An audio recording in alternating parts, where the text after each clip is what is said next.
as the president of American Atheists, what was it like becoming the president and of the organization, and what inspired you to take that role?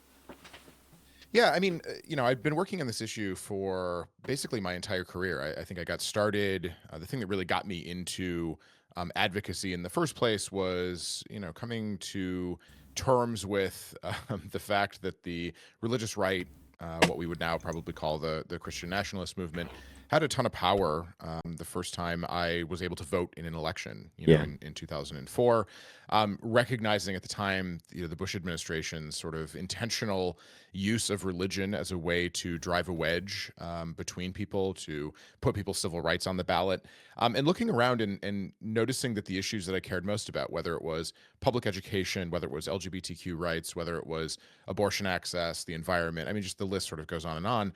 The through line through a lot of those bad policies was people allowing their faith to be the sole justification for the reason they wanted to do anything. And so Right. I kind of got into, secular advocacy for that reason, out of a general concern for all these things that I cared about. And, just over time, uh, really found that there was a lot of good work that could be done here, on primarily the policy side. I mean, that was kind of how I got my entry into things. But then from there, you start recognizing that it's not just the law that's a problem, the laws that need to change, or policies that have to be passed. It's also attitudes, right? There's Yeah. there's a ton of work that has to happen that isn't just oh, we can pass a law and now it's fixed. Right. We hear from people all the time about the challenges that they face, in interacting with their families, in the workplace, things that federal civil rights law or even state civil rights law can't like reach into and fix. Those interpersonal attitudes, the breaking down of the stigma, the reducing the barriers that people still face in their day-to-day lives.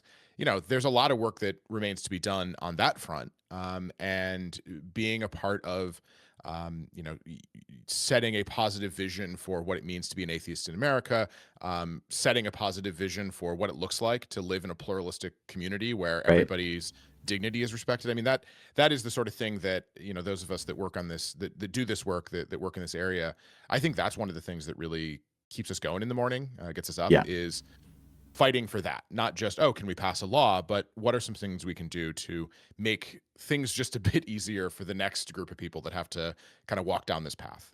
Yeah, I like that interpersonal, the interpersonal attitudes angle as well. I have a very interesting relationship with my family's religion and Mhm. all of that, where I've been openly an atheist since I was 12, but apparently even recently, I get weird comments where, for example, there was one Easter where I was gonna go to some, I don't know if it was an American Atheist conference or something like that. I forget what specifically it was. I didn't, because I didn't end up going. But I told my family that I might miss Easter, and they're like, "Oh, why?" And I was like, "Because I might go to this." And I thought they were be over it by now, to be honest with you. But apparently, this was this huge like insult. Oh, you're gonna go to one of those things on Easter? Our family is Catholic. I'm not. I'm not. I haven't been that for a while, right? It was very interesting the comments I got. But Yeah, and sort of the expectation that, just because you're raised in something, you're expected to continue with it for the rest of time. yeah, I think people fail to understand that, a key part of freedom of thought, of freedom of belief, freedom of religion is the notion that you can change it. I mean, it's right. literally a key part of how we define a core human right, is not just having the ability to believe something, but having the ability to change your mind. And I think that's a big thing about being an atheist, is recognizing that just because we believe something today doesn't mean we're going to always believe that forever when we get new evidence, right? And that's a key part Exactly. of having that openness that I think comes with being an atheist. And this perception people have of atheists is like arrogant, that Yeah. we think we have all the answers. The I fedora. often come Yeah. back with actually just the opposite. Yeah. We very much recognize that we don't have all the answers, and Exactly.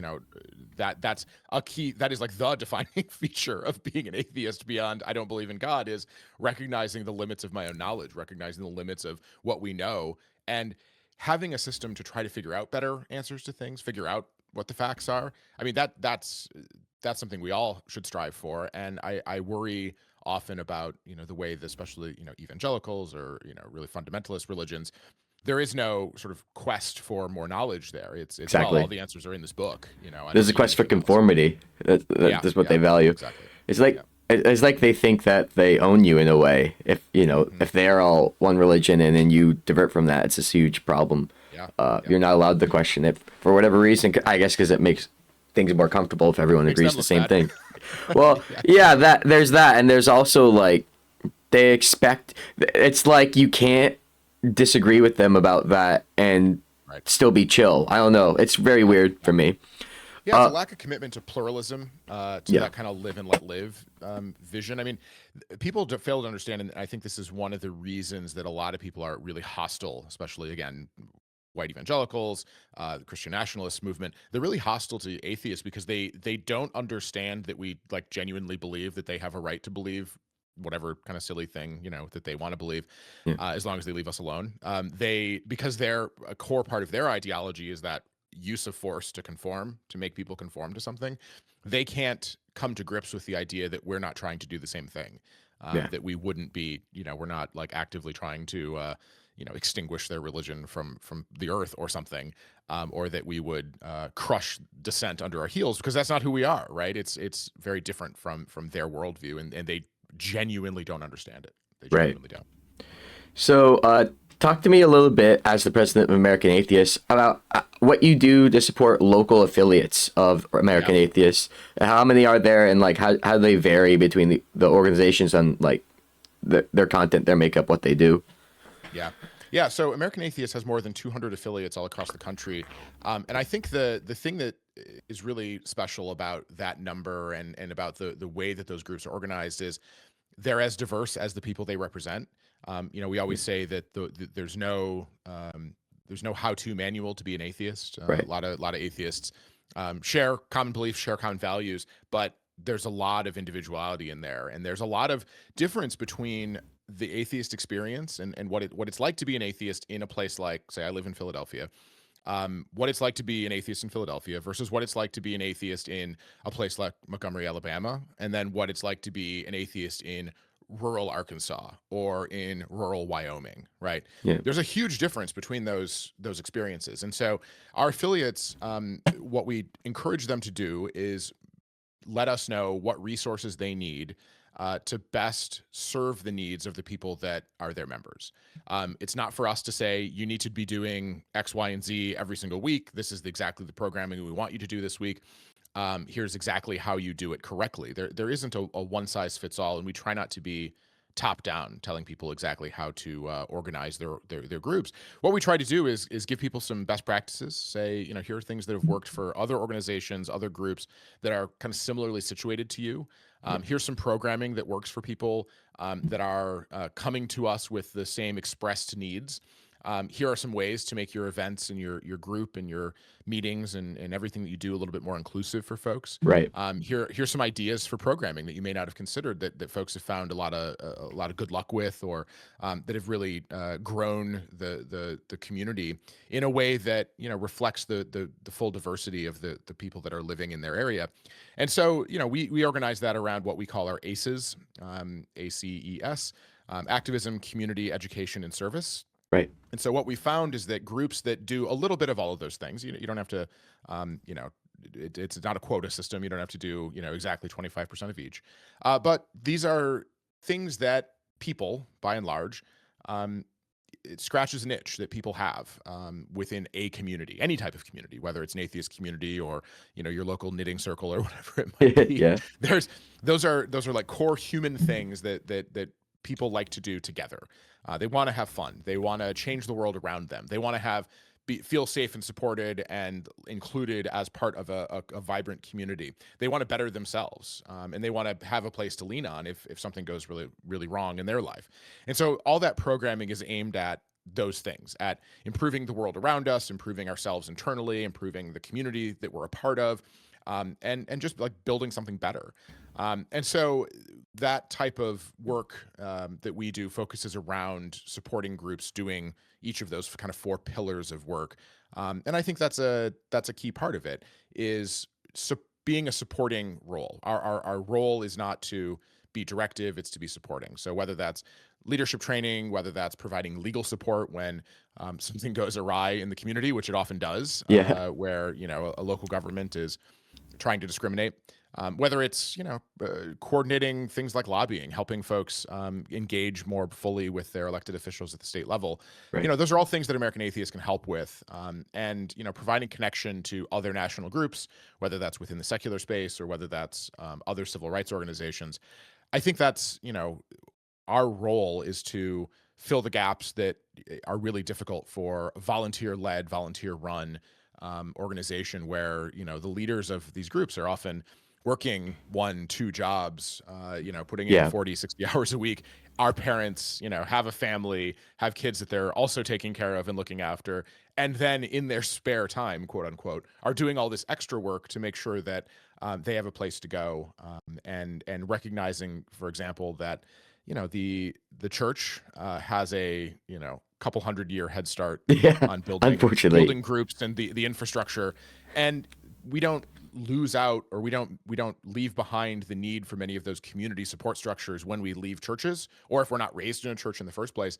We still need many of those things, and Right. we can't just duplicate them whole cloth, because in many instances, some of the ways that churches organize and assemble those groups really butts up against our core values. It's not how we Right. would do it if we were starting from scratch. And and even if we were starting from scratch and we could replicate it from the whole hog, we wouldn't, because Well, they're not in can you alignment with elaborate our more on values. that? What you mean by Sure. things Yeah. that they do Kind that? of like the top-down approach to things, right? Right. If you don't do exactly what we say and order your meetings in this way, and you don't have the kind of indoctrinating style like youth education programming, we're Right. going to kick you out, right? Like that's Yeah. a big part of it. Or to really put it into concrete terms that I think a lot of people would resonate with a lot of people right now. If you don't give us 5-10% of your income, Oh, we jeez. I don't know if you I noticed, but there's no tithing around here, and Yeah. we wouldn't Exactly. want there to be. What we say is, hey, if you like the work we're doing, we'd love for you to support the organization, become a member, with $5 a month or something. But we certainly don't say 5% of your income. Exactly. And we wouldn't, right? Like that would be absurd, and also would just be completely out of alignment with our values. And so it's a great system if you can get in on it, right? Yeah. It's Exactly. really makes it easy to do fundraising if you can just threaten everybody with eternal damnation. The Lord says you must give us your money. Right. Yeah. Now, you talked about suggesting programs that have been very successful for other affiliates. What sort of programs like that? Can you be more specific about the programs that you think of, that you've suggested to affiliates that have been really successful? Yeah, I mean, listen, there are some groups out there that are just doing a ton of really great work, growing the number of people that are coming to their meetings, growing their community to really reflect the diversity of the folks that they represent. And so, let me give you a couple of really specific ones. This is an anecdote that people often think, like when I tell it, people think I'm joking, or Oh, that I am embellishing it for for storytelling purposes, but I promise I'm not. This is almost a verbatim conversation I had with someone, and they said, we've tried everything. We've done everything we can think of to bring in more young people, to bring in a more diverse audience, but it's the same, like 20 people coming to every meeting. right. What do we do to bring in young people? We've tried everything. We tried reading a book. We tried reading having our book club do books that were targeted at young people. We've tried bringing in young authors for our book clubs. And I said, well, have you tried doing something that isn't just reading a book, or having a book club meeting, or talking about a book at your meetings? And they said, oh, well, no, like that's what we do at our meetings.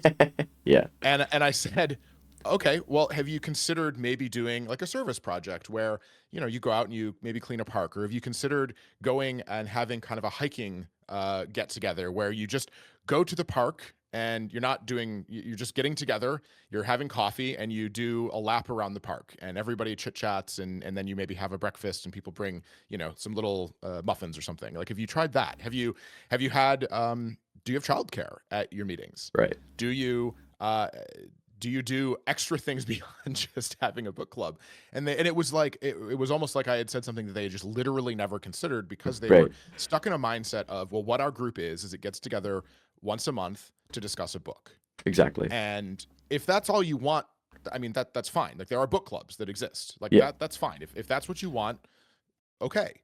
But if you want to grow the group, if you want more people coming into the group, you can't just think and operate within the same really confined structure of what your group is. You need to think outside that box. And yeah, you should certainly not just read books by Richard Dawkins and Sam Harris or like whatever. You should Exactly. bring in new authors and look and make sure that you're not reinforcing stereotypes and that you're not going to the same sort of tired things and just rereading the same books and the same authors, but pushing the boundaries of that, but also push the boundaries of the structure, right?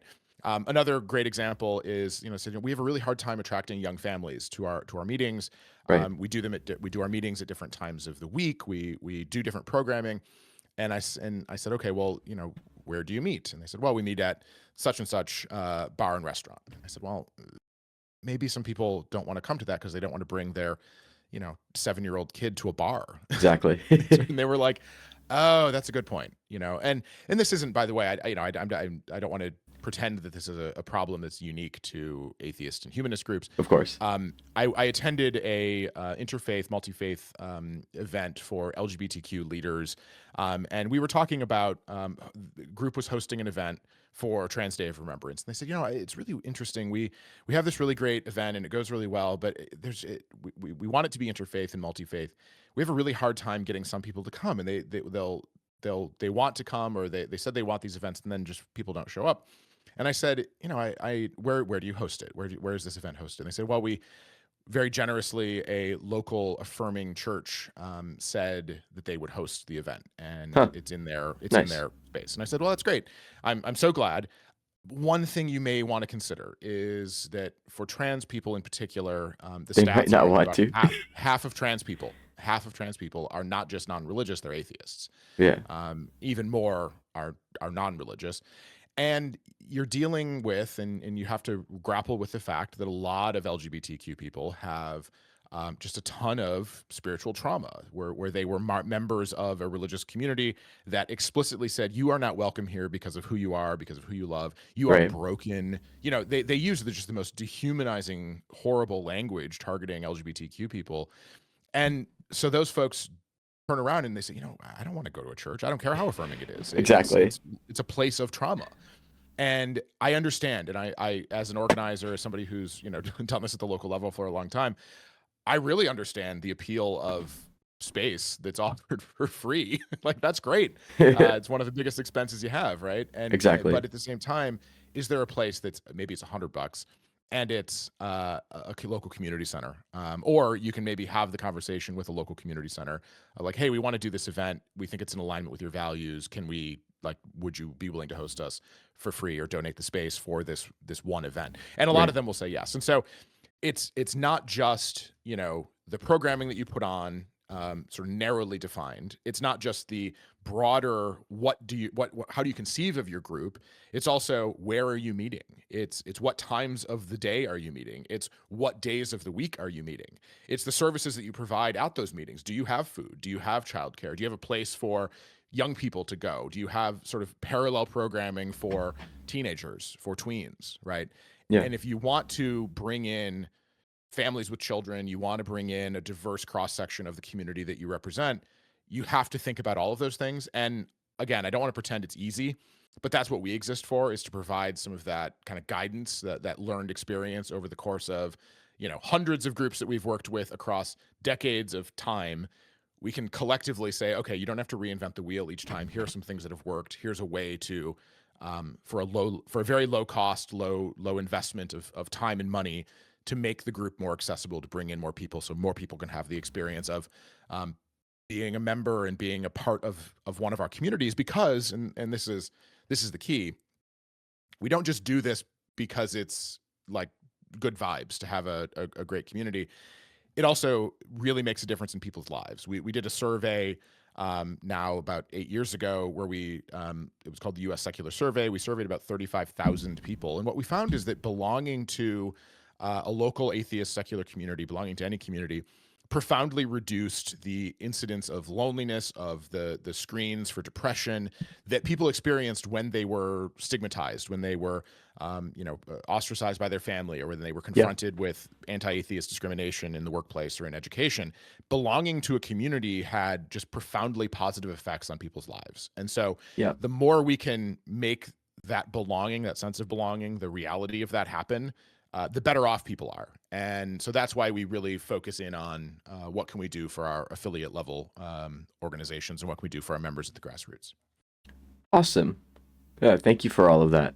Now, Mhm. what more do you think that local affiliates could do to have impacts on their local communities and to advocate for separation of church and state at the state level, as small organizations with limited resources? Yeah, yeah. I think so. A couple things that I'll say about that. I think a lot of atheists often say, "Well, I don't understand a group.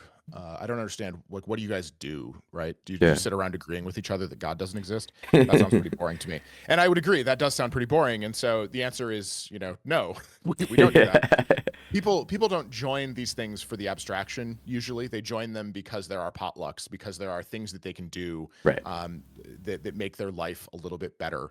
And so, whatever we can do to reduce barriers for people joining, that's great. And so, what can groups do to be more effective at changing the world around them? Number one is make their groups welcoming, bring in more people, make sure that you are being welcoming to newcomers. It's a place where I think historically atheists and atheist communities have not done the greatest job, because they're often like over intellectualizing everything. It is a book club, or we're having yet another discussion about epistemology, and like, again, I don't want to say that those things are not valuable. I think if that's part of your programming, fine. Exactly. But somebody who is walking in off the street, who's never been to an organization, a meeting of your organization, of your local group, should be able to walk in and feel supported, included, and welcome right from the get-go. And one great way of doing that is if there's things like food, Yeah. if it's a game night, if it's, we're planning the hiking club is going out on Thursday, if they see that there's a bunch of programming happening almost every day, and some of our most effective member organizations and our most effective affiliates, what they've done is they've made it so that you don't just have one person planning every single event, and all they do is one event a month or one event a week. Instead, they have this diffuse model where they recognize that not every event is going to be for every person, Right. that not every single thing that the group does has to be for every single member of the group. And so, like, that's the way that you build a big community that recognizes that, hey, we don't agree on, or we don't have to get down with the same 80 or the same 100% of the things. We can agree on and enjoy spending time with one another, doing things that we individually enjoy, or we enjoy doing with this person over here, or we have a game night, and we have a hiking club, and we do all these things. That's the key to building long-term power and having a bigger impact, is recognizing that, we come together on the things that we agree on, and we kind of go off in our, it's slightly separate but still part of the same community spaces to do the things that we also enjoy there, and that's okay. But as far as, like, if you're wanting to make a policy difference, if you're wanting to just be more involved, and change the narrative, do change the law, right? A big part of that is, frankly, just showing up. Right. It's a almost like fake it till you make it kind of situation where, Exactly. these groups, the religious right, the Christian nationalist movement, set aside some very profound differences on theology, because they recognized that they could make a big difference on some really horrible things, right? Like, Right. some Working things that we together. really Yeah. don't like. And Exactly. they said, we're going to set aside these, like these holy wars, because we think it's far more important to preserve, like, segregation, and to really screw over people that need abortion care, or be maximally terrible to LGBT people, right? Like, Right. they they set aside Maximally all terrible. these big ones. Yeah, I mean, seriously. And so, that's how they did it. And imagine what we can do when we actually have a positive vision for the world. Yeah. We say, like, we can have a debate, or we can have a discussion about all these other things, or philosophy or whatever.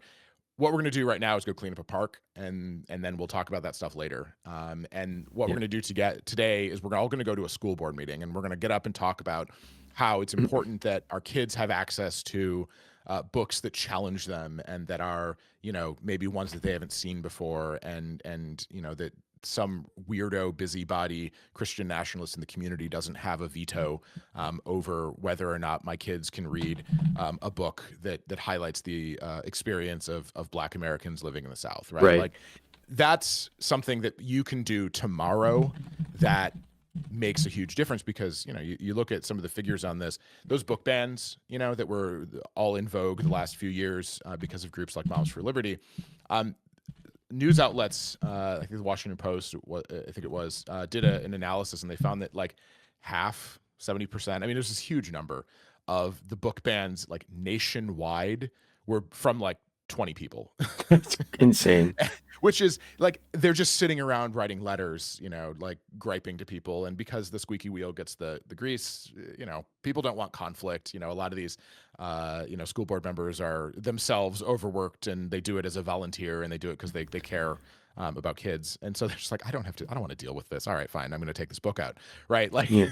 and so showing up and just being like, hey, no, we support you. I support the library, even if it's something I might disagree. Like, I don't want vetoes happening by some weirdo in the community to be taking Exactly. books out of schools. I trust librarians to make a smart decision about what's appropriate, because we're not experts. Librarians, teachers are experts. Great. Like, teach your class. We're not going to meddle with things. That's really powerful. Going and meeting with your state officials, really powerful to build that relationship, that long-term relationship, so that they know, oh yeah. I know Bill over here from the local group. He shows up every single time and is supportive, and also has a group of another 20 people that engage in letter writing and send postcards and make a phone call, or just show up and be supportive. I mean, that's a big one. Yeah. And that applies not just to elected officials, but to other organizations, other social movements, other civic groups, League of Women Voter type organizations, the NAACP, LGBT community groups. Like, you can show up and just be supportive. It doesn't require you to, go out and door knock, or send, make a bunch of phone calls, or have uncomfortable meetings. Sometimes it's just the simple act of showing up that makes a huge difference in whether something happens or not. And it's a bar to clear, for sure, because you have to make the time to do it. And I don't want to say that that's not a big deal. But it's the kind of thing that I think a lot of people can do, that shows that we're willing to show up, which is, 80% of the battle, I think. Yeah, that's true. Now, obviously, you're the president now of American Atheists. How has the organization's strategy evolved under your leadership? Yeah, so this was something that I wanted to be really intentional of. The organization has been around since 1963 in a variety of forms. Kind of got started by Madalyn Murray O'Hair out of that Supreme Court case that took mandatory Bible readings and prayer out of schools. Right. I think one of the things that was key to me is a recognition that we have to evolve. We have to evolve with the times. Used to be, and this is, even early in my time with American Atheists, nobody would write about us, right? Like, people just sort of refused to cover the fact that atheists existed. And there's been this tremendous growth of atheists and non-religious people over the course of the last couple of decades, in part because the Christian nationalist movement is so terrible that it's pushing away a ton of people. Yeah. But the organization has to evolve with the times. So we wanted to mature the organization, be less reactive, build more infrastructure, focus more on better understanding our community. We're a community that says we care a lot about the data and responding to that, but we didn't have good data. So one of the first things I did was launch this survey project that we did that I mentioned, and then dig in on the different experiences that different sub-communities within our community had with what it was like to be an atheist. So we did sub-community briefs on LGBT people, on young people, on women, on Black atheists, to kind of understand, what are the differences here? What are some ways that the atheist experience differs across these lines, and how are they similar? The second big focus change for us was moving far more into state-level policy work. We recognize that not a lot happens in Congress. The religious right has been organized at the grassroots state level for decades. We're in many ways working from behind on that. Yeah. But it's a place where we can still have a tremendous impact, and we have been really impactful. We've gotten a lot of good laws passed, stopped a lot of really bad ones from going into effect, because we've invested in the state level work, and because we've invested in coalition work. This is stuff that people don't necessarily see on the day to day.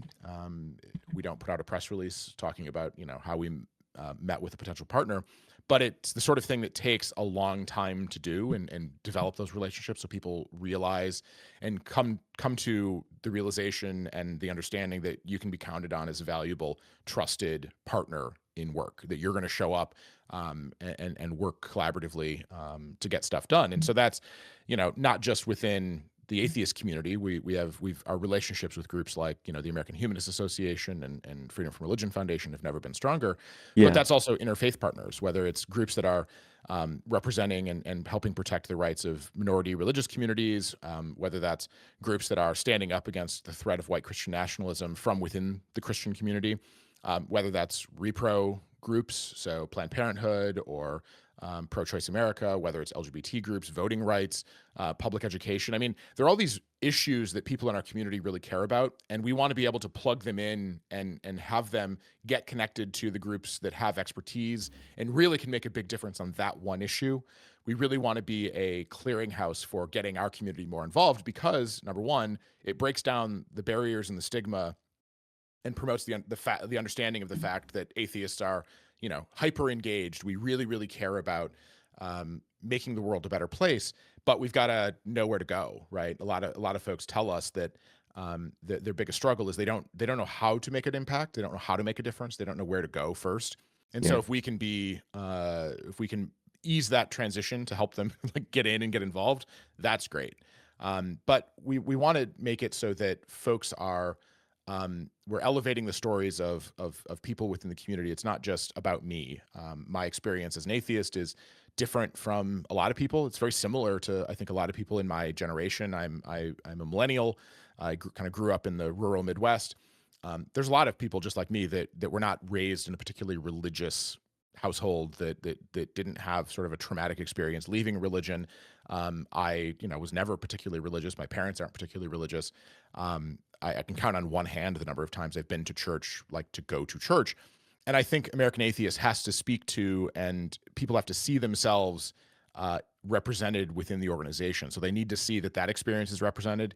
They need to see that the experience of people leaving like high control, hyper conservative religions, that's represented. Yeah. They need to see that folks who are, Jewish, who don't believe in any of the religious stuff, but are still identify as Jewish because of the cultural connection or whatever the case may be, that they have a place in our community. Yeah.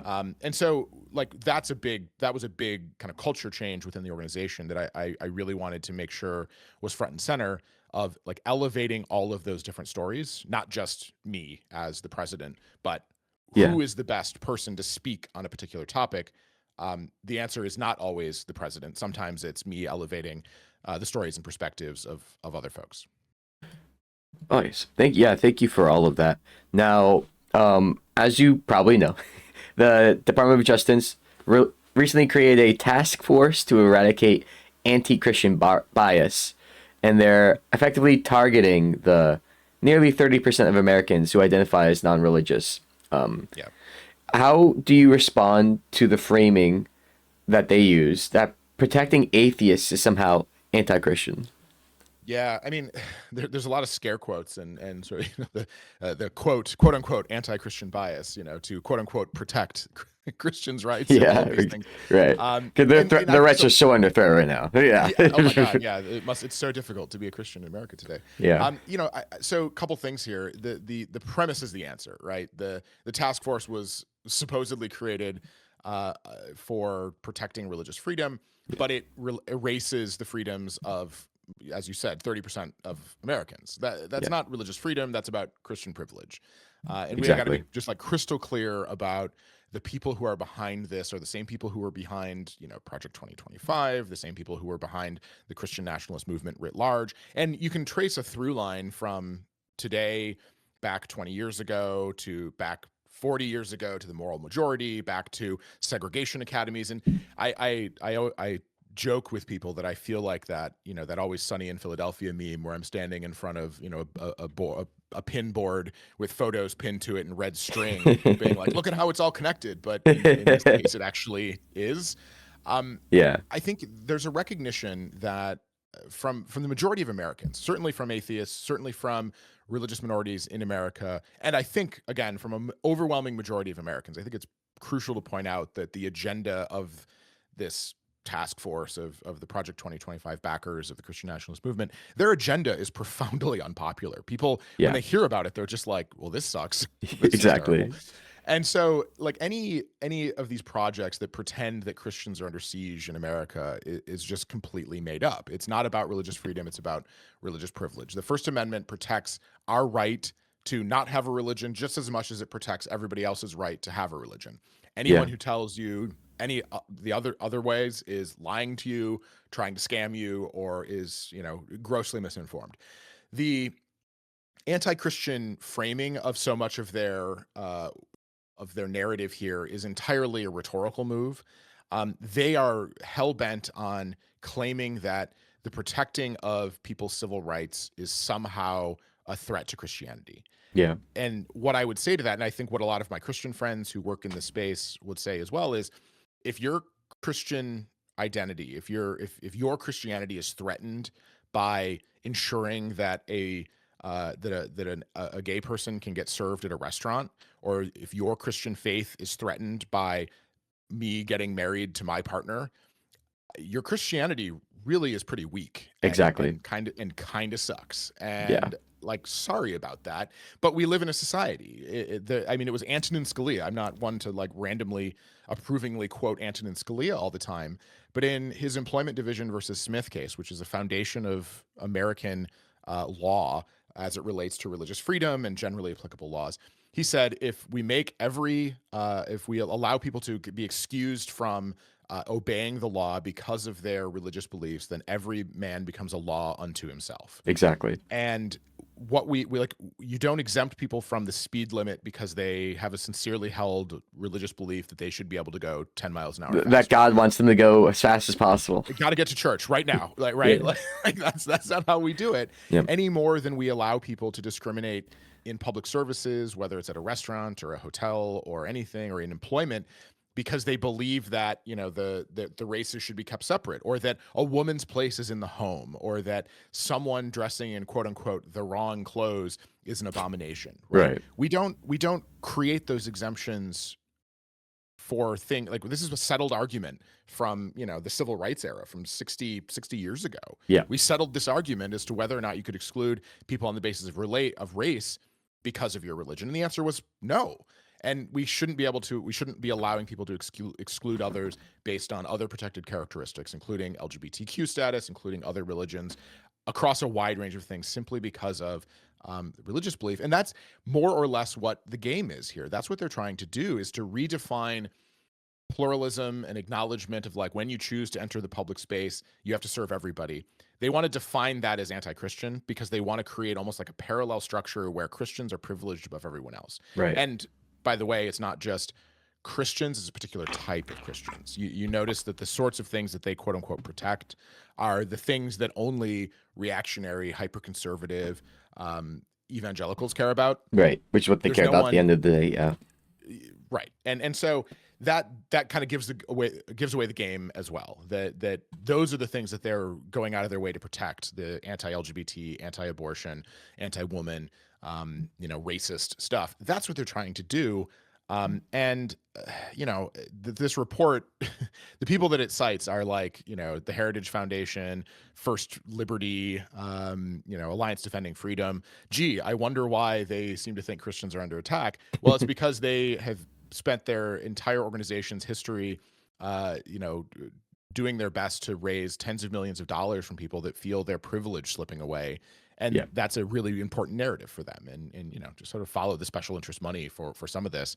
These are groups that are just printing money, lying to people about the threats to their rights. And, it wasn't that long ago that we were told that extending and making sure, LGBT people could get married was going to destroy society. I mean, I'm looking around. Oh, look, it's still here. Oh, whoa. Yeah, I'm looking around. I don't see any threat to the straight marriages just because I can get married now. Right? Exactly. So, I think we can sort of discount their hair on fire, the sky is falling narrative on a host of issues because they tend to be wrong on everything else too.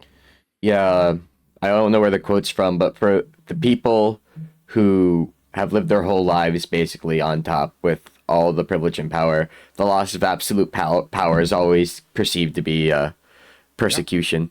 Yeah, Yeah. absolutely. Now, you've criticized the Trump regime's Project 2025 agenda for consolidating power for themselves. What dangerous pieces of Project 2025 do you think don't get talked about enough? Yeah, so a couple on that. I think one that people it feels very wonky, and people are just like, oh my god, they like their eyes glaze over because it as soon as you start, as soon as you say the words involved, they're just like, oh, this sounds like I'm getting my taxes done or something. Yeah. A big one is the civil service. We have a lot of government employees. There's a lot of work that happens behind the scenes from committed civil servants that do their best. And by the way, they do it very efficiently, and they do it for less pay than they would make in the private sector. The government is quite efficient, actually, at doing a lot of things.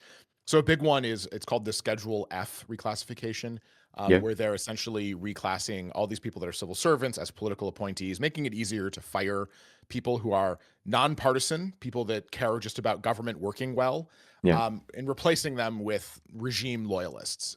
Yeah. And then you have people, instead of committed to doing the best they can to helping out every American, instead what you have are people who embed themselves in the system that are committed to tearing it down from the inside. And I think that's a key thing, a through line that runs through Project 2025 and through the Doge stuff that Elon Musk was doing. It's not about efficiency. Like they've done a hell of a job like branding this as, oh, it's about efficiency. No, Despite all the money they spent not finding any waste. Yeah. Yeah. It's not about efficiency. It's about making government not work. It's about breaking things and not replacing it with anything. And if your entire ideology is based on this notion that government can't possibly work, that we as a collective society can't choose to invest in things, and if you want help, you have to turn to a religion, you have to turn to church. I mean, that's an embedded assumption that's part of all of this is they don't want the government doing this stuff, because then you have to go to church. Then you have to be a member of these religious organizations. You have to conform if you want disaster aid, if you want childcare, if you need food because you can't put food on your table, if you need shelter because you're homeless. They want to make it so you have to turn to them and that they're free to discriminate against you, because that's core, right? That keeps you in the pews, or it keeps you attending, and it keeps their control over you. And so that's a big one. Another one is that just religious exemptions, carving out of religious privileges for Christians, is literally baked into every single thing that this administration is doing. That's part of the Project 2025 playbook, whether it's Department of Health and Human Services, whether it's employment discrimination, whether it's public education, whether it's scientific funding. They're making it impossible to do any of those things unless you have these massive religious carve-outs that fundamentally undermine everything about protecting people's rights. That if you have carve-out upon carve-out upon carve-out, it's just like the foundation of a house. If you start carving out at the foundation of that, the house collapses. Exactly. And that's exactly what they want. Yeah. And so that's a big part of it. I think that's you don't have to look very far to find those. And I know it's something people talk about a lot. I don't think they're recognizing just how profound and systemic those exemptions are. And the last thing I'll just mention is the personnel side of it, right? Yeah. Project 2025 wasn't just like a policy wish list. It had a list of like, here are the people to bring in. And so they all kind of like, it's a three-legged stool, where if you gut civil service protections, if you create religious exemptions, and you bring in the people to implement them, that makes it so that Christians, reactionary Christians, are sort of forever insulated from having to provide equitable service to everybody, from true accountability for discrimination. That's the fact of it. And we talked about Project 2025 before it was cool.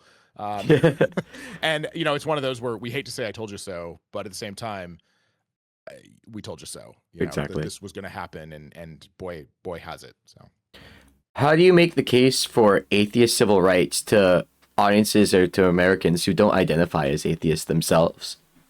Yeah, I think one big part of this is just showing up. I talk a lot about sort of conspicuous solidarity. So we as atheists need to show up for people that are being targeted by this administration, that are being targeted because they're different. Yeah. Because we recognize that if they can target Muslims or Sikhs or Buddhists, they can target atheists. If Yeah. they can target people from, the countries that, the sort of colorful term that Donald Trump had for certain countries, if they can Right. target people coming from those places, they can certainly target atheists fleeing other places as well. If they can go after the Southern Poverty Law Center for disrupting these white supremacist groups, they can certainly go after us. Yeah. And so showing up in conspicuous solidarity is sort of job number one. Leading with the principles, right? That the First Amendment protects everyone. The principle that we all want what's best for our kids, that we all want to be able to live our lives free from interference, that we don't want to have to wonder whether the shopkeeper at the front desk of the general store, or whether the manager of the restaurant is going to treat us differently because of what we believe or don't believe, that we're going to get kicked out of our homes because our landlord finds out that we don't share their religious belief. Nobody wants that. Right. And we as atheists are protected the same way that those folks are. And recognizing, and this is where like the pluralism angle comes in and where it's really crucial, recognizing that our society is much better off when we can have these discussions, these debates, and when there is difference, when there's people who share values but come at it from different ways and can have a conversation about it, and be protected from the government saying this is the one correct way to believe, this is Right. how you have to order your life. Nobody wants that. And so I shouldn't say nobody. The Christian nationalists really Of course they do. the rest of us very much don't. And so, Majority of people don't. Yeah.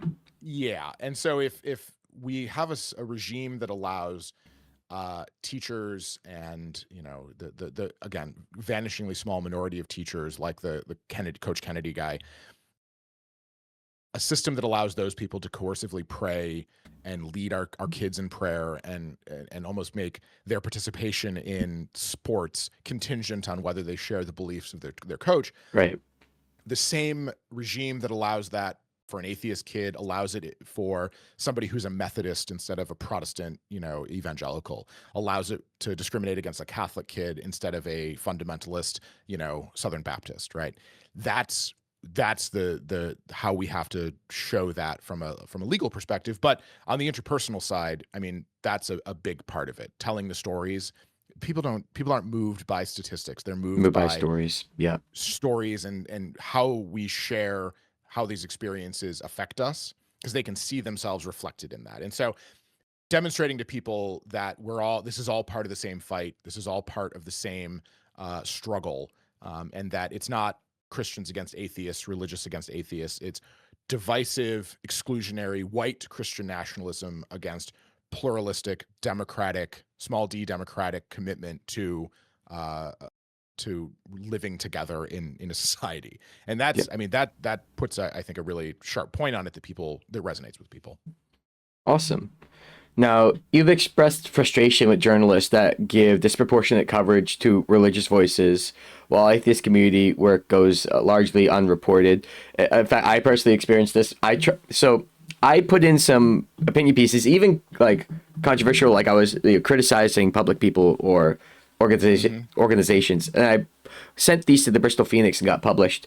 I tried to send them a piece about the Rhode Island Day of Reason at the State House. They completely ignored my submission. So, how do we break through that with these people, whether it's individuals or whether it's publication organizations that just want to ignore us away, I guess? Yeah, I mean, so a big one here is that atheists for a long time, the existence of atheists has been treated as controversial, that like our mere existence is seen as an attack on others. And I think we have to also be honest about the role that we played as a community in sort of reinforcing that, because it was that confrontation for a long time did lead to people actually covering us, and it was sort of the only way to get our foot in the door. Yeah. And so how do we do a better job of it? Well, number one is what you just talked about, leading with stories. And it's tough. And I don't want to pretend that it's just like, oh, we'll just say that it's not, oh, atheists show up to do X. It's local volunteers gather to do X. And, you sort of sneak in, once you got your foot in the door, you can sort of sneak in, oh yeah, we're part of this atheist group. And I mean, you sort of invert it. So instead of leading with atheists do X, it's community members and volunteers do X. And then once they're hooked or they're in, you sort of talk about it and talk about what brought you all together. Right. But the other one is just sort of keep flooding the zone. This is one of those areas where we don't need to look very far, and we don't need to go searching for other communities that have faced exactly the same stigma, exactly the same sort of level of groups ignoring us, that the gatekeepers of media ignoring us. And look at the tactics that worked for them. And so you looked at the civil rights movement. There was sort of a monopoly on publishing in the American South, where op-eds from civil rights leaders were not getting published because the people controlling the newspapers or the TVs, the radio stations were very committed to the system that those advocates were trying to tear down, right? Right. And so they weren't gonna give it up for free. And so thinking a little bit about, all right, what are some other avenues that we can do to get in here? And one of them is social media. One way of, I think it's like half of Americans, I think is the stat that I saw last week. Half of Americans get their news, at least in part, from social media, whether that's Instagram, TikTok, Facebook, et cetera. Yeah. And like that's this huge audience that the traditional gatekeepers don't have control over. Now, I wouldn't want to pretend that's perfect either, because you have algorithmic gatekeepers, you have the world's richest man controlling Oh, what used Jesus. to be a pretty valuable way of getting around those traditional media gatekeepers. You have like Right. the world's whatever richest man controlling two of the others, and you have another one of the world's richest men controlling the American version of TikTok, right? Like it's not perfect, Yeah. but it does get around some of the local gatekeepers who, by the way, I sort of said that some of that gatekeeping is ideological, and that's definitely true. Some of it though is habitual, right? They're not necessarily excluding atheists simply because they don't like us. Part of it is there's no Pope of atheism, there's no Archbishop of Rhode Island I'll of be the Pope atheism. of Atheists. I'm just kidding. I mean, yeah, I don't even have a hat, man. It's terrible. Like, no fancy hats. So, Damn. they don't know where to go. And so just like making ourselves more available, being willing to comment, showing up and keeping in their inbox. And it takes a lot of time, and it's not something that happens overnight. It takes us years sometimes to build strong relationships with journalists that cover this beat in particular, that cover like the religion angle, Yeah. for us to get the phone call. Because then they know, oh, this person is going to give me thoughtful, good, factual, accurate information that speaks to a topic or speaks to a perspective that is otherwise underrepresented. That just takes a ton of time, and there's no magic bullet there. But I think the fact is that religious framing, talking about how people are going to church every week and, oh, the church did this thing, that's viewed as like almost like a neutral, quote unquote, normal thing. People defer to the default of the default framing of, well, people go to church, 60% of Americans, and they're operating from this place where it used to be 80%, it used to be 90%, and so that was viewed as normal. Yeah. Whereas like atheists it was viewed as transgressive, and so they're trying to speak to universal experiences. And so if we can frame things in a way that gets to that universal experience, then it becomes less of a, oh, this is about like we're self-promoting or we're engaged in like ideological warfare here. We don't necessarily want that, and it depends on what your target is. But I think that's a big one, that it's not always from a place of like hostility. Often it's just, well, this is the easiest. I know who to call for the Catholic perspective. I call the local archbishop. I know who to call for the evangelical perspective. I call this megachurch pastor. Right? They don't know Right. who to call for us. So just making ourselves more available. Gotcha. Now, I did have one more question I was curious to ask you about. So, over the years, non-religious people in America, as a segment of the population, we've grown to around 28 to 32%, from what I saw. But that growth seems to have leveled off. Do you think there are ways that we could encourage more people to question religious institutions, become skeptics of religion, just like us? Yeah, and I think one, I guess I don't want to say it's a good thing because it's profoundly horrible and it's having profoundly negative effects on our country, is the Christian nationalist movement is doing a great job of getting out of this place of like, oh, we're appealing to higher morals and things like that, and getting really down and dirty in politics. They're seen as hypocritical. They're seen as outcome driven. As they're not they're not doing a great job Right. of keeping people in the pews, and their exclusion and their divisiveness is pushing people away. And so the thing that we can do isn't the just sort of like, you know, debating them. I mean, we should call them out. We do have to call them out. I think we are doing a good job of calling out their hypocrisy, and it gets those people that are sort of on the edge or skeptical, curious about what's going on. It pokes holes. It lays that it undermines, you know, some of the things that they have assumed for their entire life. The most important thing we can do is give people a landing spot, a place that is supportive, a place that meets their needs. And so what I was talking about regarding community, it's not, you know, exactly what programming you do that's going to pull people in. It's, hey, if you have a bad day, if the worst day of your life where, you know, you're something happens and you've got family in the hospital and you've got 2 kids, and what are you going to do right now? If that community is there with, you know, I'm from the Midwest, there with a casserole and an offer of babysitting, like that's huge, right? That's the type of community that people want to belong to, more than anything having to do with, you know, what book are they reading, what ideologically is happening, what events are they protesting, what are they showing up to. It's, do you have a place to go when everything goes south, right? When things really get terrible. And that's hard, right? That takes a long time to build that level of trust with people. And so you have to engage in kind of conspicuous acts of demonstrating that is the type of community that you have, whether it's clearly laying out some, you know, foundational elements of codes of conduct. You know, if you engage in bad behavior, here's the process that's going to happen, right? That, you know, if you walk into a meeting, you're not worried about like getting harassed. I mean, again, another profound area of failure on the part of organized religion is they cover up these things. They move pastors around that are abusing people, abusing children, right?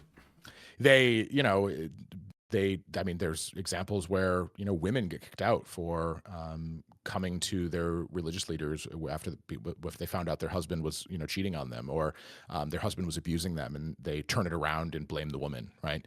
And so, like, is there any confusion as to why, you know, young women in particular are less religious than young men? Well, part of it is because they've seen what happens when religious groups try to ban abortion or try to cover up, you know, abuse and or treat them as secondary citizens.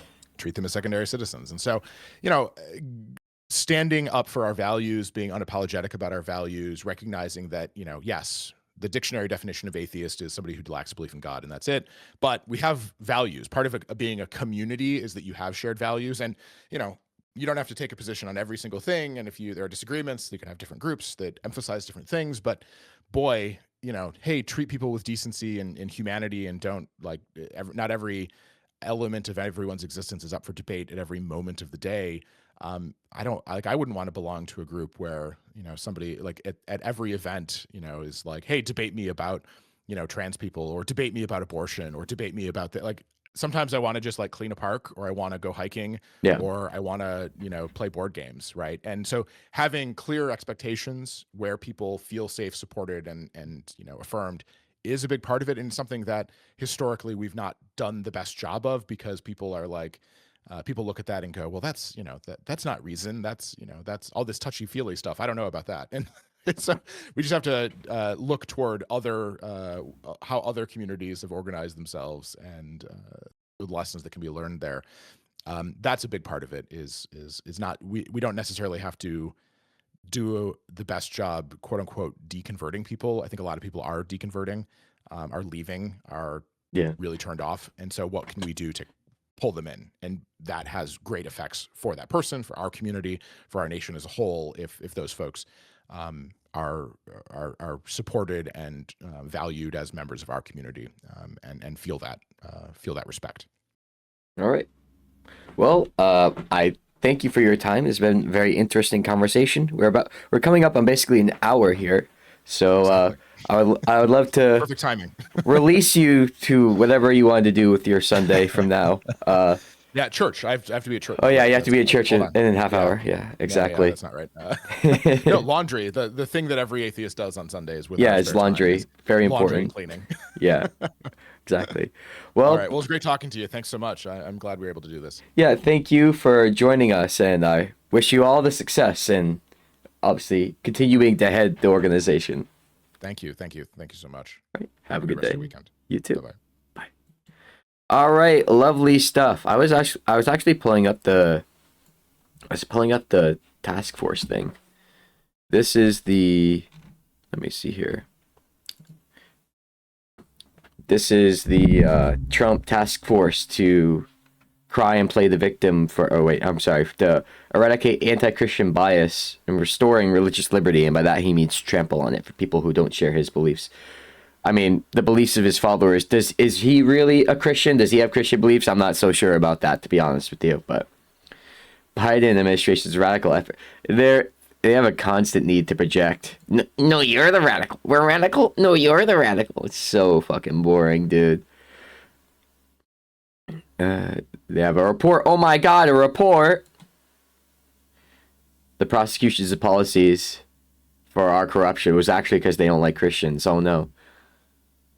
Anything interesting in the Trump government's publication on here?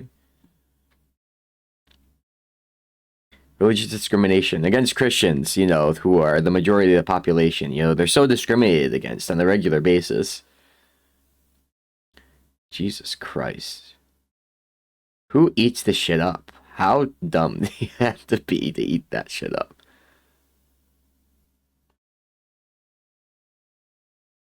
I think we have to get to the report to get to anything interesting. This page isn't. Johnson Amendment. What is the Johnson Amendment? Tell me all about it. Prohibiting nonprofits, including churches, from endorsing or opposing political candidates. Fucking civilian government employees aren't allowed to endorse or oppose political candidates. You telling me churches think they should be able to? Fuck you. I feel like... Do they not do this, though? I feel like they do this anyway. Am I fucking crazy? They've been trying to pressure it since 1954, but it's still law. But I almost feel like I've seen pastors of churches that are supposed to be charity organizations totally do this and not get punished for it. But maybe I'm crazy. I don't know. Maybe they should be more persecuted. Frankly, I don't think they're persecuted enough. It's not well enforced at all. Yeah, I get that impression. What the fuck? I mean, at the very least, I take some consolation in the fact that that's technically law, but I'm a little irritated that it's so not well enforced that I didn't even know it was the rule. That's a bit of a problem, I would say. Fines against Christian universities. They just say fines against Christian universities. They don't even say for what. What were you fined for? Were you fucking around? Is that possible? Girl sports. Conscience rights. So just right to believe what you want? You mean the thing that you don't care about, that you trample on a regular basis? Cute. Not the vaccine mandates. What year is it again? It's not 2022, right? Am I crazy? The exclusion of Christians from public programs. Yes. That 68% of the population has just been so excluded from public programs. They're so persecuted, bro. Don't you get it? The way that government sites have been molested by this administration and propagandized, it's so disgusting. It's like North Korea. I mean, we're not there yet, but we're fucking getting there.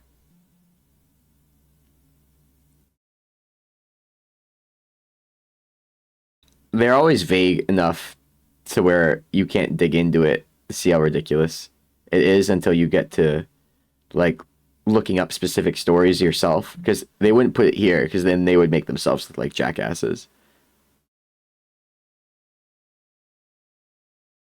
Gar, they, what is this? What is this cuck weak ass framing? Aggressively opposed concerned parents? Oh no, not opposing parents! How could you? Where's the Garland School Board memo? Subhuman behavior. What is this? Attorney General Merrick Garland, 2021, directed the DOJ to address a rise in criminal conduct, harassment, intimidation, and threats of violence against school board. I can't. I'm gonna Fed post. I'm gonna go to jail. Whoever wrote this page, fucking whatever Trump said about those representatives and senators, that wasn't bad. That should happen to this person. Unbelievable. They're literally justifying violence and threats of violence for their side, or coming down on anything that happens on the other side. It is subhuman behavior.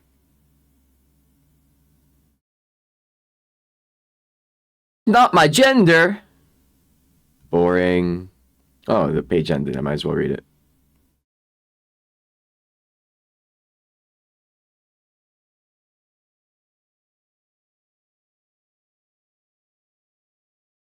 Not career employees supporting the trans people. Gotta get rid of those. I love how they just openly accuse others of doing exactly what they're doing. Not disgusting at all.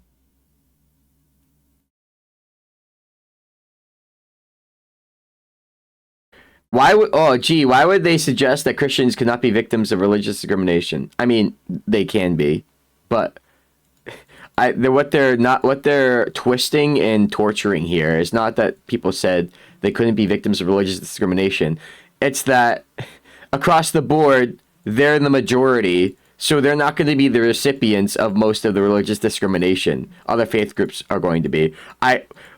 Let's see, Civil Rights Division. Let's find the actual statement, because they definitely fucking twisted this around. Civil Rights Division. Christians cannot be victims of discrimination. What was the actual statement that this is based on, that they're not quoting from?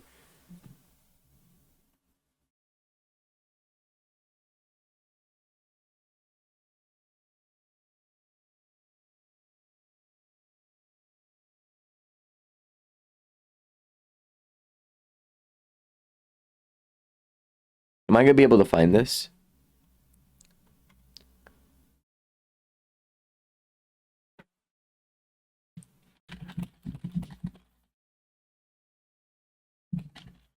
The Civil Rights Division.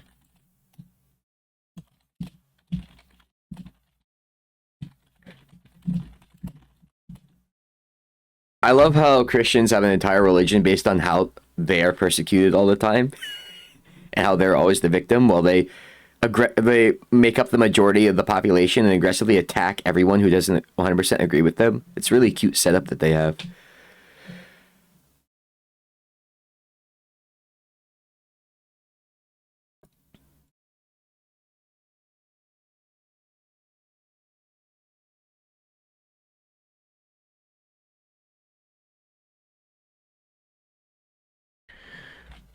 Show me the documents, the discussions,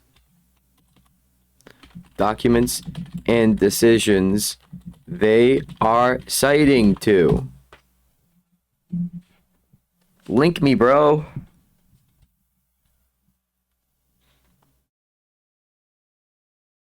I might not find it on the spot here. Oh, they referred to the Garland memo here. Oh, because you are opposing the Christian parent. Fuck you. It's so slimy and disgusting.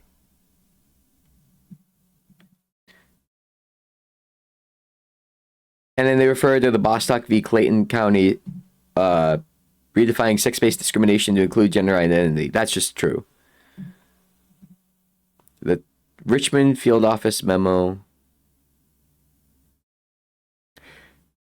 that categorize radical traditionalist Catholics as potential domestic terrorism threats. I mean, they literally have been. I don't know if he was Catholic specifically. What about that guy that just straight up murdered some Democratic lawmakers and then no one fucking cared about it?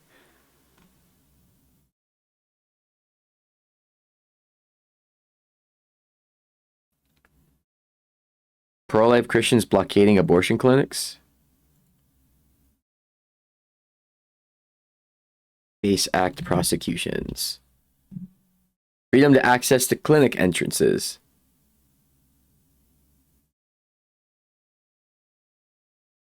Convicted of a felony conspiracy against rights and the freedom to access the clinic. I mean, if there's a law, listen, bro, if there is a law saying you shall not obstruct clinic entrances, and then you obstruct a clinic entrance because you think it's part of your campaign, your righteous crusade, and then you get prosecuted as a felony by the federal government, that's not you being persecuted. That's you being a dumbass. That's called the Darwin Award. Oh, but this is targeting Christian. Fuck you. If we did something like that, you would absolutely celebrate and dance around our graves when we get prosecuted. Don't even fucking pretend. Anything else? Any other weak ass things they use?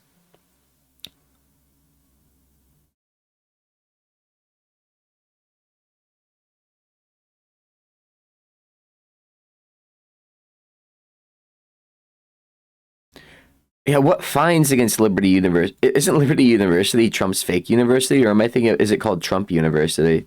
I can't keep them. I can't keep all the grifters straight sometimes.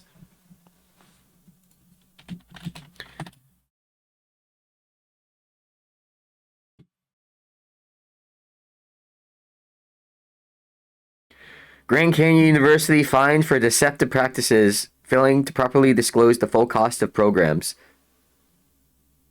that often added 10K to 12K to the advertised price. Do you want, even if you support this institution, if you're a religious person, do you just want Grand Canyon University to steal money from other Christians like you? Why the fuck would you defend this? Are you, I can't say the word. Are you serious right now? Are you challenged? Liberty University, failure to comply with the Clery Act. Accurate reporting of campus crime data, particularly sexual violence. So they were not reporting sexual violence. Do you want your other Christians to be raped at these universities and for there to be no consequences? What about the fines were too high? Also, they were just fines. Are people not in prison? What the fuck is going on, bro? If you support Trump for so long in my life, or the last decade, because it feels like a lifetime, I felt like, if someone supports Trump, the fuck, bro? I mean, I don't like it, but whatever. Maybe I can deal with you. And I'm getting to the point where it's like, if you continue to support this, there's something wrong with you with your, if you call it a soul. Like, you were rotten to the core at that point. I don't know how I can even look at you straight. Or I'm not reading 505 pages of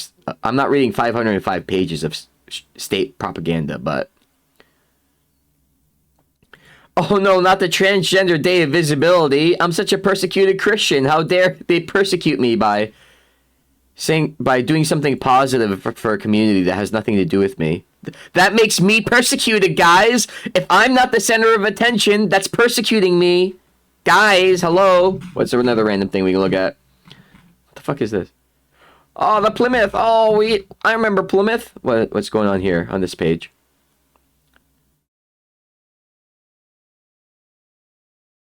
Local governments have sometimes violated the First Amendment in the name of protecting. I feel like local governments don't give a fucking shit about First Amendment sometimes. You can't criticize a politician at our town council meeting. You can't bring up their name. What the fuck does that mean? Are you sure? Are you telling me that wouldn't get fucking struck down if shit got real? I don't think local governments tend to give a fucking shit about First Amendment. They just care about getting their shit done and then moving as fast as possible through whatever.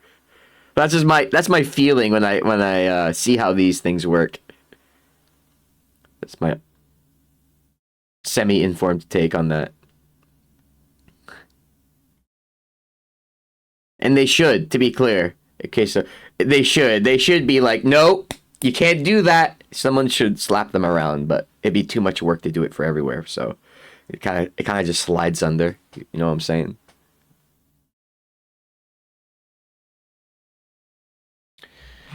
Boring. Anything else? The Biden administration asserted government interest in anti-discrimination. It believes superseded the freedom of Christians to act in accordance with their beliefs. Guys, if you push anti-discrimination, we can't freely practice our beliefs. Well, if you're practicing your beliefs leads to discriminating against everyone else, maybe you shouldn't be able to do that. You know, maybe you're not the only people who live here, dog. I don't know if that ever occurred to you. You seem to forget it all the time. You think the world fucking revolves around you. Okay. What's this?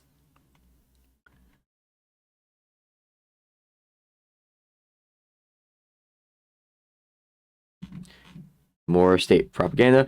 I love how the Equal Employment Opportunity Commission is also being, like, roped in.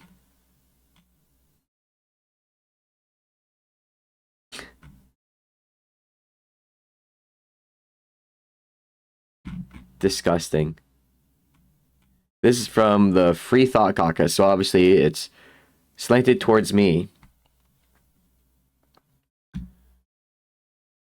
Task force review all the departments and agencies for anti-Christian bias. Submit one report after 20. It already did that. I started looking up pages related to this. The order accuses the prior administration of engaging in an egregious pattern of targeting peaceful Christians. Not the peaceful Christians! As opposed... Wait, wasn't there shit related? They were complaining you find a university for not reporting sexual violence? I'm sorry, was that sexual violence perpetrated by peaceful Christians? Wow, your definition of peaceful is a little interesting, bro. While ignoring violent anti-Christian offenses, such as ... blank line.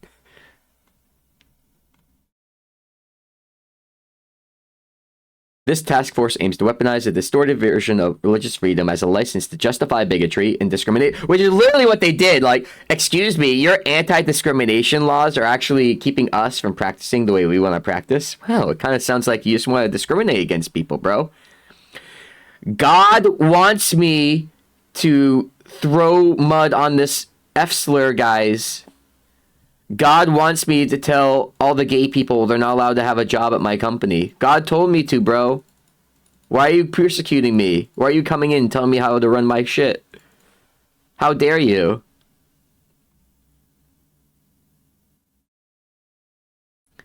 Yeah, and if Trump really cared about defending religious freedom and ending religious persecution, he would address anti-Semitism, Islamophobia, and other forms of anti-religious bigotry that affect so many Americans. They'd probably use his stance on Israel Palestine and be like, oh, see, he's not anti-Semitic, he supports Israel. That would probably be their line for that one. Islamophobia, obviously, he hates Muslims. Yeah, he would just own that one. Yeah, pretty disgusting. Interfaith Alliance. I'm interested in. I feel like this is going to be one of those hippie religious organizations that side with me, basically.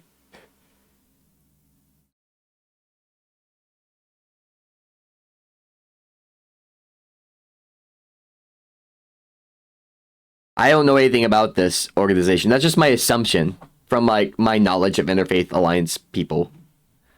Or not Interfaith Alliance specifically, but like interfaith like organizations tend to be like towards my end, as ironic as that can be sometimes.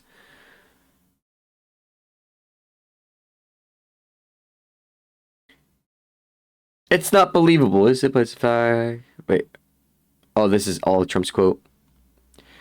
There is no evidence of widespread anti-Christian bias in the United States. The majority of Americans are Christians, and hate crimes experts have no documented widespread incidents of Americans facing discrimination because of their Christian faith. This is in contrast to anti-Semitism and Islamophobia, which are persistent threats. What the Trump admin means by anti-Christian bias is actually LGBTQ non-discrimination. Vaccine requirements. Oh no! What the fuck does being a Christian have to do with fucking vaccines? I think you have to have less than 80 brain cells in your skull to eat this shit up. That's my take. Our lovely Freedom from Religion Foundation.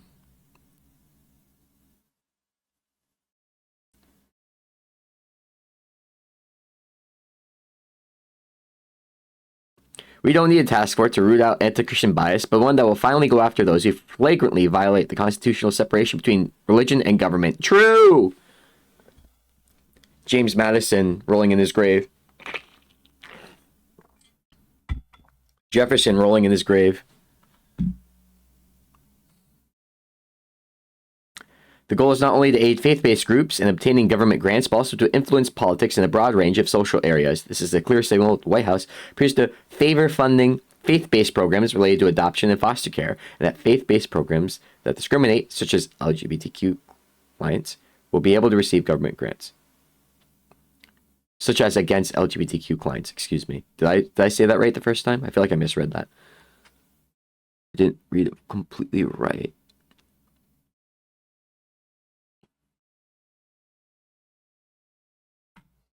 And then American Atheists. Publication claimed, I cannot talk today. The publication claims that Biden policies regularly clashed with the Christian worldview, setting abortion, gender identity, and sexual orientation, it depends what kind of Christian you are, as areas of conflict and framing civil rights protections as violations of religious liberty. But the report relies heavily on Christian nationalist groups like the Heritage Foundation, American Principles Project, don't know who they are, and the First Liberty Institute, also don't know who they are. Mentions atheists only twice in footnotes, effectively excluding the 29% of Americans who identify as religiously unaffiliated. And if they did mention us, they'd be to attack us, I bet. It also overlooks the widespread stigmatization and discrimination faced by atheists under every presidential administration, as documented by American Atheists' groundbreaking U.S. Secular Survey. I mean, I might look at that. Nick Fish. Oh, we know this guy. It's Nick Fish. True religious freedom, the kind our nation's founders enshrined in the Constitution, protects and treats equally people of all faiths and of none. It's very clear this administration is only concerned about Americans of a certain faith. The current administration is increasingly invoking anti-Christian bias as a way to reinforce the false narrative that the United States is a Christian nation, which it was not. To reframe civil rights protections for LGBTQ plus Americans as discriminatory, and to recast any disagreement with the right Christian nationalist worldview as improper or even criminal. Cool story. Oh yeah, we're good on that. All right. Not good stuff. Not good stuff happening. Go to RodeAtheist.com. I think it's riatheist.com.